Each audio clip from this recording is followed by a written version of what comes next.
Hello out there, everyone, and welcome to my channel, Christianity in Fullness. I'm CV, a Catholic Christian theology writer, speaker, and teacher. In this video, I'm going to talk a bit about free will, the purpose of free will, which is to maximize the good in our life, our earthly life, and our relationship with God. Now, to help me discuss the topic of free will, I'm going to bring in one of my favorite church fathers and influences in my faith journey and my pursuit of theology and philosophy and you name it. I'm grateful for St. Augustine's contributions to Catholic Christian belief, and including the topic of free will. I'm going to provide some key summary points from St. Augustine's work on free will for any non-Catholics who may not be familiar with St. Augustine. St. Augustine was a 4th into early 5th century bishop from North Africa, so Bishop of Hippo up in North Africa and the Catholic Church, and a major contributor to Christian theology and ecclesiology.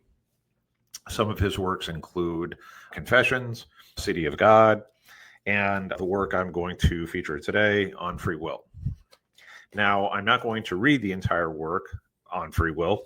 The citations I'll provide will be from this book I have here called Classics of Philosophy, and the work on free will is about 10 pages long. The premise of this work involves a dialogue between Augustine and a man named Evodius. And Evodius is Augustine's interlocutor. Sorry, tripped on that word. Augustine's interlocutor, Evodius.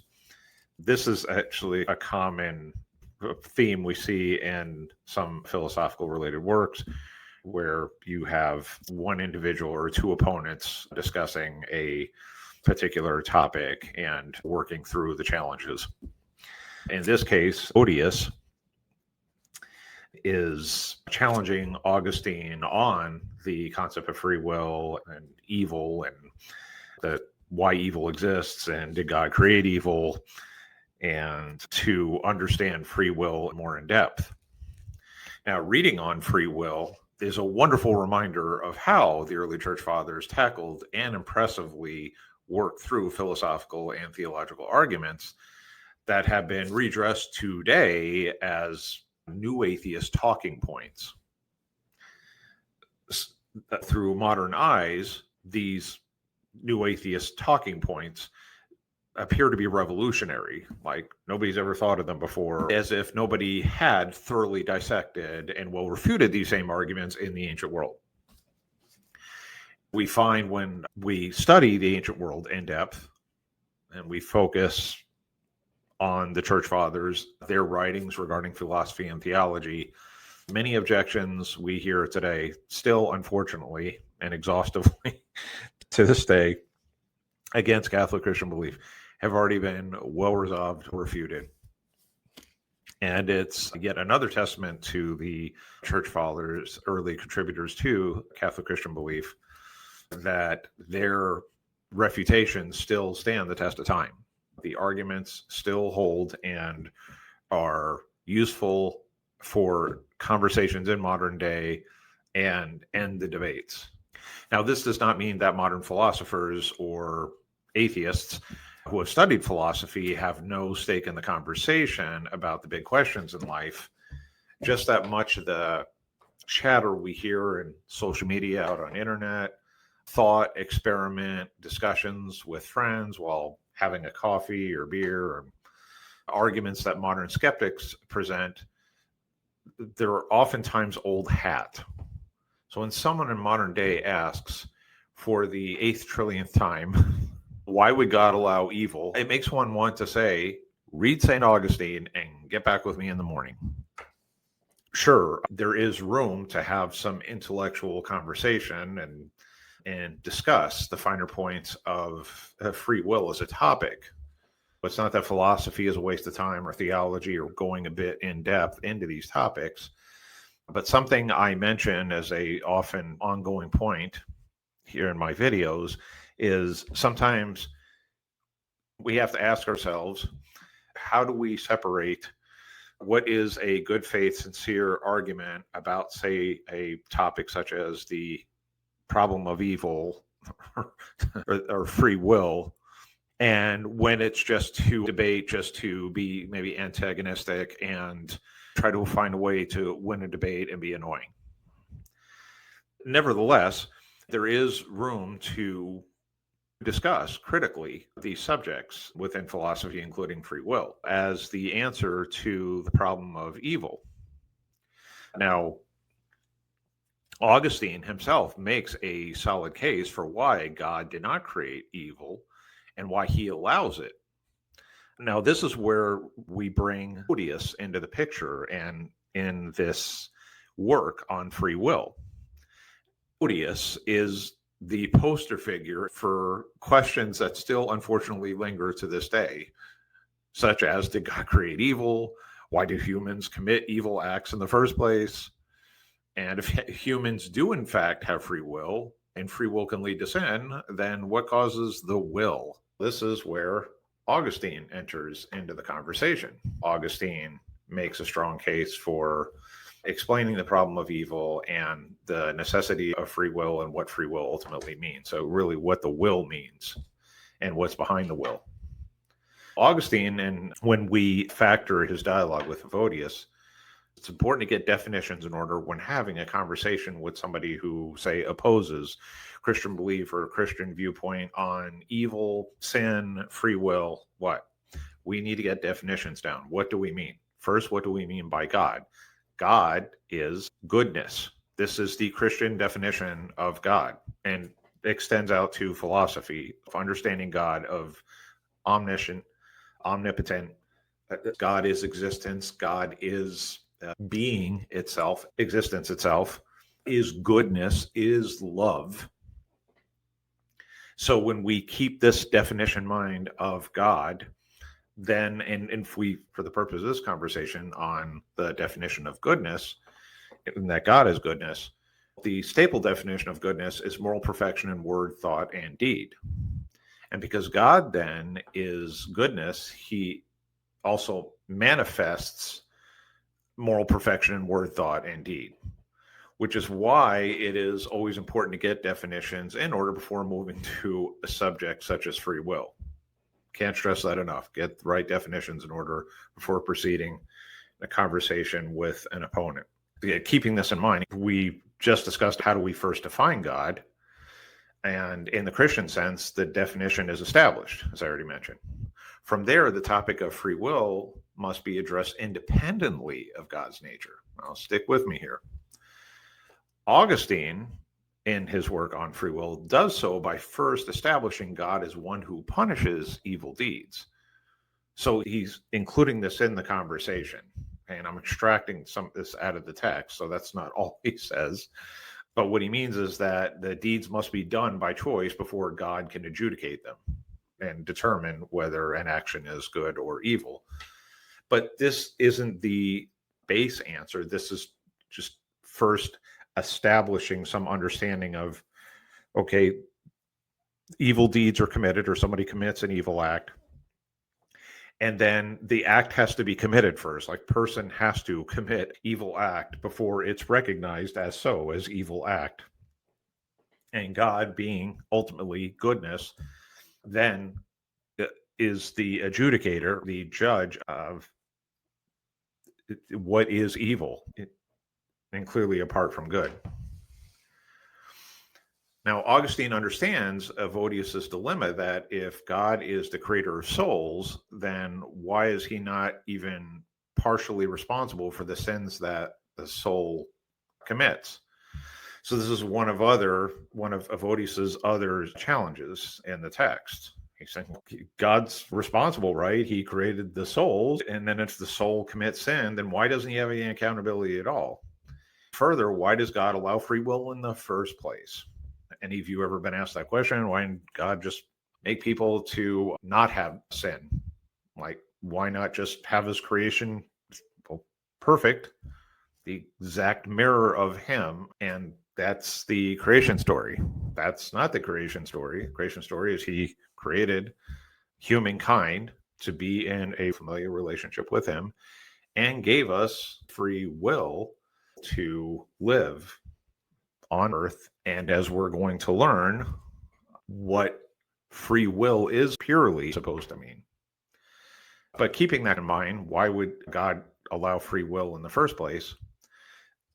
This sounds like a setup for failure, right? Augustine's answer contains a crucial point that drives the conversation in a much better direction. Augustine says, quote, "If man is good, and if he would not act rightly except by willing to do, he ought to have free will, because without it, he would not be able to act rightly." End quote. Now, let me say that again. If man is good, and if he would not act rightly except by willing to do, he ought to have free will, because without it, he would not be able to act rightly. But the argument does not end there. Vodius then asks, why even have a free will that can lead to sin? Augustine points out that free will must be a good thing from God. After all, if God is goodness, and the same God gave free will, then it was given for a productive reason. In other words, and as Augustine points out, free will allows humans to distinguish from good and evil. It allows people to find paths to maximize goodness, to live life abundantly in a healthy way, and have the means to make choices that lead to a greater good.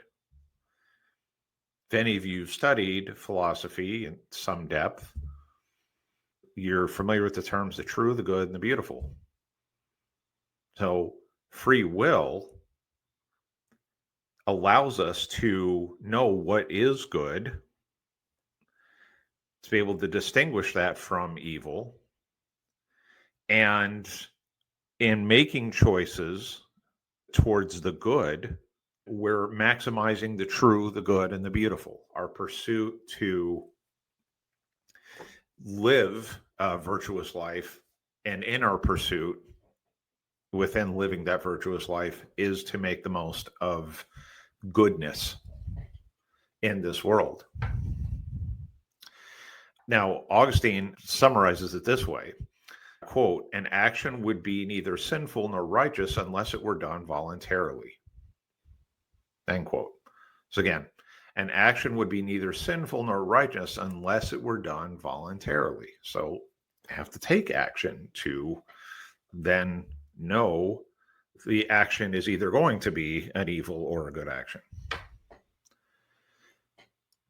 However, what is behind the will? And this is one of the cruxes of this video in understanding what it means to live out a life of free will, and one of the essential points from Augustine's work. Now, what is behind the will? That is the question, right? Augustine explains why will is will in the first place. One of the references he uses is Paul's first letter to Timothy, chapter 6, verse 10. And there, Paul writes that for the love of money is the root of all evils, and some people in their desire for it have strayed from the faith and have pierced themselves with many pains. Then in the next verse, 11, he says, "But you, man of God, avoid all this. Instead, pursue righteousness, devotion, faith, love, patience, and gentleness." The way to understand this is, it is the will to do evil that makes the will itself evil. It is the will to do evil that makes the will itself evil. The cause is either just or unjust, and the intention is purposeful. That is, if people willingly choose to live in ignorance, or they refuse to seek out higher truths they were born to discover and learn, then they themselves are the problem of evil. So we perpetuate the problem of evil.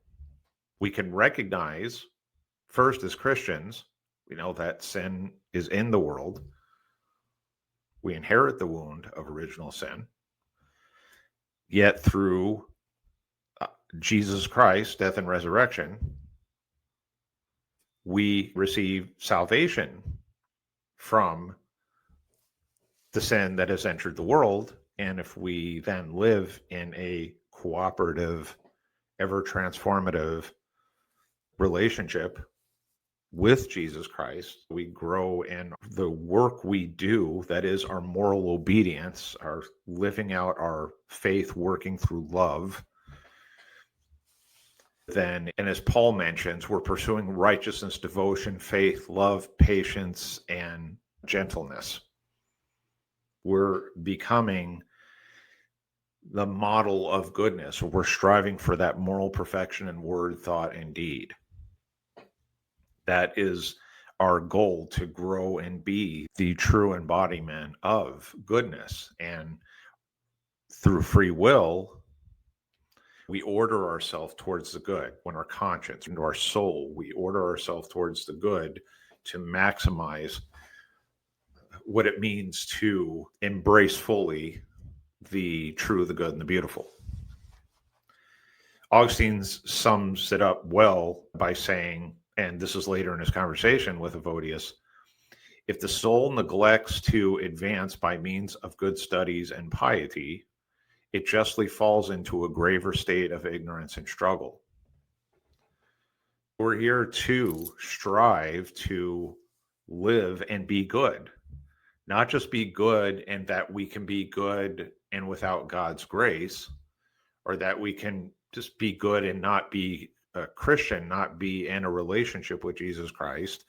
We could just find some way to merit goodness in life. We are to become that goodness. We're first to become a new creation in Christ through our baptism into the Christian faith. We receive this now, we become a new creation, and then enter into the relationship with Christ. We're supposed to advance by means of good studies and piety. Otherwise, we stray farther and farther away and fall into grave state of ignorance and struggle, of becoming the problem of evil. We bring this on ourselves. The temptation's out there, yes, and that's real, but we can avoid the temptation. We can live a pious, righteous, virtuous life and maximize the true, the good, and the beautiful along the way. Now, keeping all this in mind, think about it. If we are capable of striving to be good, to live a virtuous life, then free will also be likened to making choices that can maximize human potential and achieve greatness in a virtuous way. Evil shows what it means to waste potential or to live in pride. Goodness, therefore, frees the free will. So let me say that again. Goodness frees the free will. In effect, our purpose of having free will is to live out the true, the good, and the beautiful in our relationship with God, our salvific relationship with God made possible through Jesus Christ,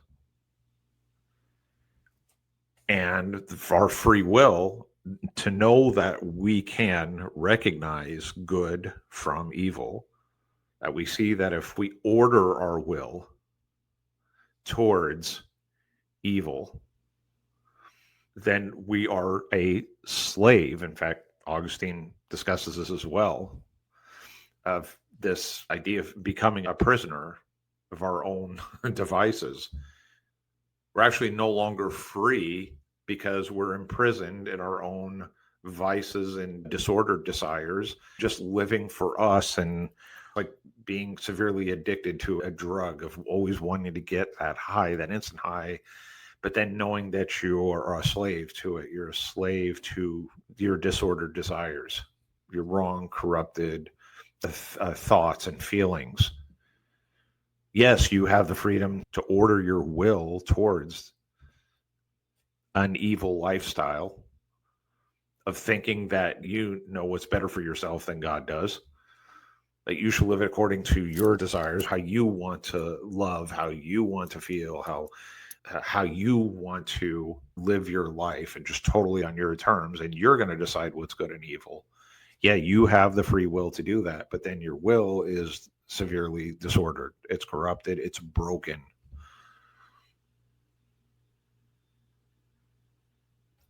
Therefore, the free will, as it's intended, is supposed to be for the good. It's to think of the hundreds and thousands of millions of possibilities in this world of where we can maximize the true, the good, and the beautiful in our pursuits. We establish our relationship with God, grow in our piety and our love and our devotion, and through our, in combination with our reasoning, our intellect, our awareness of the world around us, our relationships, family, friends, if you get married, spouses, these are all part of your life experiences, and they all contribute, well, and even your education, they all contribute collectively, right, to you shaping yourself and what choices you want to make, and based on your free will, how you're going to order your will. It's all meant to order it towards the good, the goodness, and become, at the end, morally perfect in thought, word, and deed. I hope this video was helpful for you. Please read On Free Will by St. Augustine. If you have comments, leave them here. I may be a bit slow to respond versus email. If you send me an email, it's tierracatholic@gmail.com. Or if you have questions about Augustine's work on free will, or about free will in general, what it means, and you would like to discuss with me real time, feel free to catch me on my live stream on Tuesdays and Thursdays at 4:30 p.m. Pacific time. I was starting them at 3:30 p.m. Pacific time, but it seems 4:30 p.m. Pacific time is a better start time right now. So catch me then on Tuesdays and Thursdays, or if you do email me and would like to set up a separate video or audio dialogue, let's do so. Let's talk about your faith journey. Let's talk about your questions you have about theology, philosophy, about the Catholic Church, wherever you're stuck or struggling, or would like to explore the true, the good, and the beautiful, and whatever can help in your journey. Let's talk about it. Until the next video, stay safe out there, and God bless.